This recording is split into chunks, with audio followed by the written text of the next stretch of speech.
समाधी मागून मंबाची बुवांकडे गेले आणि मंबाची बुवाला सांगितलं, बाबा मारून मारून तुमचे हात दुखत असतील नाही का, मी तुमचे हात दाबून देतो, पण बाबा कीर्तनाला चला, तुमच्याशिवाय कीर्तनाला मजा नाही आणि हे फक्त संतच बोलू शकतात. हे फक्त ज्यांनी बेदम मारलं, अगदी रक्त बंबाळ होईपर्यंत मारलं, महाराज मारून मारून हात दुखत असतील म्हणून हात चेपवणारा फक्त संतच असू शकतात. हे तुम्ही आम्ही असू शकत नाही. महाराज संत होण्याकरता कष्ट अपमान यातना सहन करावे लागतात.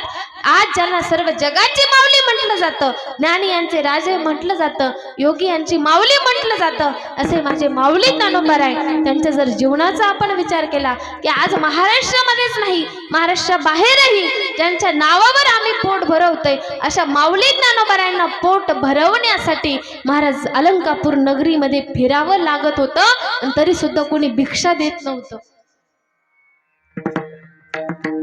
मी सांगेन तुम्हाला, ज्यावेळी अगदी छोटे छोटे माझे माऊली ज्ञानोबाराय, निवृत्ती दादा, सोपन काका, मुक्ताबाई, अगदी 4 वर्षाची माझी मुक्ताई होती. अवघी 4 वर्षाची आईबाप सोडून गेले. लहानची मोठी होऊ लागली भावाच्या सानिध्यामध्ये. पण महाराज एक वेळचा प्रसंग आहे, ज्ञानदादाकडे मागणी केली, दादा अरे 3 दिवस झाले पोटामध्ये काही नाही रे, आज जा आणि मधुकरी मागून आण. म्हणून माझे माऊली ज्ञानोबाराय निघाले आणि निघाल्याच्या नंतर हातामध्ये आपली धोपटी घेतली आणि ज्यावेळी माऊली ज्ञानोबाराय आपली झोळी घेऊन निघाले, सगळ्या अलंकापूर नगरीमध्ये फिरले हो, कुणीच भिक्षा दिली नाही, कुणीच दिली नाही. पण कुणीतरी मूठभर पीठ वाढलं, ओंजळभर पीठ वाढलं आणि ते पीठ वाढलेलं पीठ ज्यावेळी विसोबा काकांनी बघितलं झोळीमध्ये डोकवून, याला कुणीतरी पीठ वाढलंय म्हणून विसोबा काकांनी खालून मूठभर माती उचलली आणि ती माती त्या पिठामध्ये एकत्र केली. महाराज राग आला माऊली ज्ञानोबारायांना आणि रागामध्ये घरी आले, आपल्या कुटीचं दार बंद केलं, दार बंद करून आतमध्ये बसले आणि आतमध्ये बसल्याच्या नंतर माझ्या माऊली ज्ञानोबारायांनी आता ध्यानाला सुरुवात केली. मला जगायचं नाही, मला त्या भगवंतामध्ये विलीन व्हायचं आहे, मला इथे राहायचं नाही. राग आला माऊली ज्ञानोबारायांना, अरे ज्याकरिता माझ्या आईवडिलांनी आपला देह त्याग केला की माझ्या मुलांना, माझ्या मुलाबाळांना या सर्व जगाने त्यांचा स्वीकार करावा, याकरिता माझ्या वडिलांनी देहांत प्रायश्चित्त केलं, आपला देहाचा त्याग केला आणि ते गेल्यानंतरही जर आमचे तेच हाल असतील तर आमचा जगून उपयोग नाही. म्हणून माऊली ज्ञानोबाराय आता रागामध्ये ज्यावेळी कुटीचं दार बंद करून आतमध्ये बसले आणि बसल्याच्या नंतर आता माऊली ज्ञानोबारायांनी ध्यान लावलेलं आहे. ध्यान लावलेलं बघितलं, आता मुक्ताई धावत पळत आली. रागामध्ये ज्ञानदादाला येताना बघितलं, काय करेल माझा ज्ञानदादा म्हणून मनामध्ये आता तळमळ वाटू लागली, भीती वाटू लागली, काय करत असेल माझा ज्ञाना. ज्यावेळी मुक्ताईने बघितलं आणि बघितल्याच्या नंतर मुक्ताई ज्ञानदादाला उपदेश करते, अरे दादा तू योग्यांची माऊली आहेस, योगी पावन मनाचा, साहे अपराध जनाचा. योगी त्यालाच म्हणायचं जो पावन मनाचा असतो, जो मोठ्या मनाने जगाला माफ करत असतो.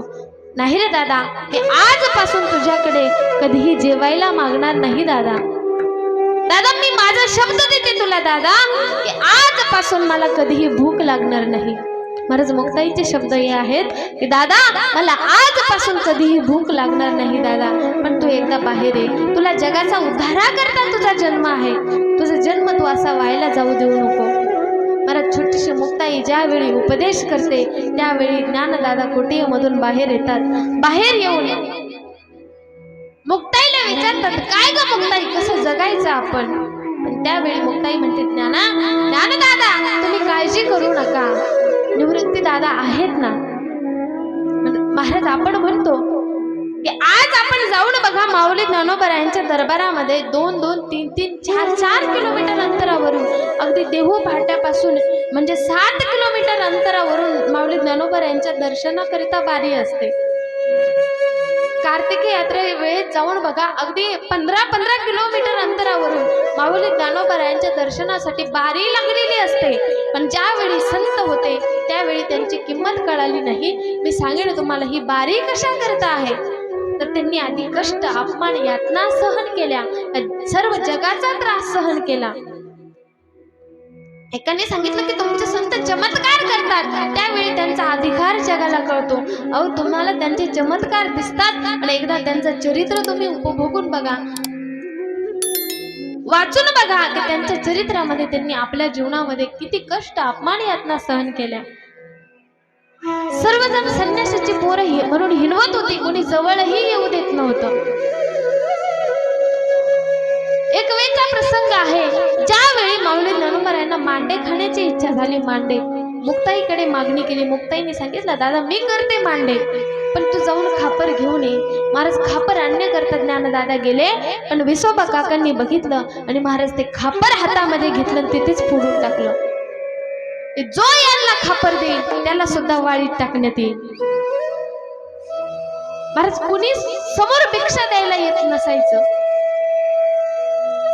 आणि ज्यावेळी घरी आले माझे माऊली ज्ञानोबाराय आणि आल्याच्या नंतर उदास अंतकरणाने बसल्याच्या नंतर मुक्ताईने सांगितलं, दादा काळजी करू नका, मी करते मांडे. आपला जठराग्नी प्रज्वलित केला, मांडीवर पाठीवर मांडे भाजवले. हो की नाही? ते संतांचे जरी चमत्कार आपल्याला दिसत असले तरी त्या मागची जी ओढाताण आहे, त्यांनी जे केलेले कष्ट, अपमान, यातना ज्या आहेत, एकदा त्या लक्षात घ्या. संत संत संत नेमकं कुणाला म्हणायचं? हे संतत्व नेमकं कसं मिळतं, कसं होतं संत, किंवा संत होण्याकरता काय करावं लागतं?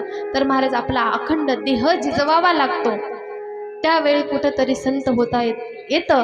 महाराज एक वेळची अशी परिस्थिती होती तुकोबारायांची की सावकारकी होती हातामध्ये, पंचक्रोशीतील सर्व आणि असणाऱ्या जनतेला तुकोबाराय धन धान्य वाटायचे. पण महाराज भगवंताची सेवा करता करता आणि जग कल्याण करता करता आज घरामध्ये काहीही राहिलेलं नाही. महाराज म्हणतात, एक बायको माझी अन्न अन्न करिता मेली, पण तरी सुद्धा तुकोबाराय म्हणतात, बाईला मेली मुक्त झालो, देवे माया विरहित केले. महाराज याला फक्त संत म्हणावं लागेल, कारण हे जे संसारात जरी राहतात तरी सुद्धा संसाराच्या बाजूला राहून ते आपलं जीवन उपभोगत असतात. म्हणून महाराज म्हणतात, असे जे संत आहेत ना, ज्यांनी जीवनभर कष्ट केले आणि जीवनभर कष्ट करून मग कुठेतरी सहज बोलणे, हित उपदेश आणि करुणी सायास शिकविती. महाराज एवढे कष्ट, अपमान, यातना जीवनामध्ये सहन केल्या, मग कुठेतरी ही शक्ती प्राप्त झाली की सहजच बोलले आणि सहज बोलण्यामध्ये जगाचा उपदेश त्या ठिकाणी तो ठरला, जगाचं हित ठरलं. जगाचं कल्याण जर करायचं असेल तर महाराज संत बोलावे लागतात, आणि ज्यावेळी संत बोलतात त्याच वेळी जगाचा हित होत असतो आणि जगाचं, मला असं वाटतं, उद्धार होत असतो. कारण वाल्ह्या कोळी जो होता महाराज महाहत्यारी होता, महापातकी होता, पण सहज भेटले माझे नारद महर्षी रूपी संत आणि महाराज वाल्या कोळीचा वाल्मिकी ऋषी झाला आणि बोलीला वाल्मिक तैसेची करीन वरतून दावीन नामा म्हणे. सहजच बोलले माझे नारद महर्षी, पण एका वाल्या कोळ्याचा वाल्मिकी झाला आणि वाल्मिकीच नुसता झाला नाही तर महाराज जसं जसं त्यांनी लिहिलं तसं तसं माझ्या देवाला वागावं लागलं. इतका अधिकार प्राप्त करून घेतला. कशामुळे? तर फक्त संतांची भेट झाली, संत बोलले. म्हणून जर संत बोलत असेल तर मला असं वाटतं आपल्याला ऐकायला काही हरकत नाही. जर संत उपदेश करत असतील तर तो आपण आपल्या शिरसावंद मानला पाहिजे, कारण उपदेश कुणीही करत असो तो आपण मानला पाहिजे. मी पहिल्याच दिवशी कथेमध्ये सांगून गेलं, उपदेश जर संत करत असतील आणि तो जर आपल्या हिताचा असेल, संत जर आपल्या हिताचा उपदेश करत असेल तर तो उपदेश आपण ऐकला पाहिजे. जर एखादा लहान मुलगा आपल्याला उपदेश करत असेल तर तो उपदेश आपण ऐकला पाहिजे. आपल्या हिताचा जर असला तर तो लहान मुलाचा जरी असला तरी तो उपदेश आपण ऐकला पाहिजे. कारण प्रल्हादाने आपल्या पित्याला तो सांगत होता की बाबा, जर हाच मार्ग तुम्ही धरणार असाल तर तुमचा एक ना एक दिवस नाश होईल, एक ना एक दिवस तुम्ही अधोगतीला जासाल, एक ना एक दिवस येऊन माझा परमात्मा तुम्हाला ठार केल्याशिवाय राहणार नाही. कारण हिरण्यकश्यपूने आपल्या मुलाचं ऐकलं नाही. 2 वर्षाचा तो मुलगा मला काय उपदेश करतो, मी तुझा कोण आहे, बाप आहे. मुलाचं ऐकलं नाही महाराज, अधोगतीला गेला आणि नाश पावला.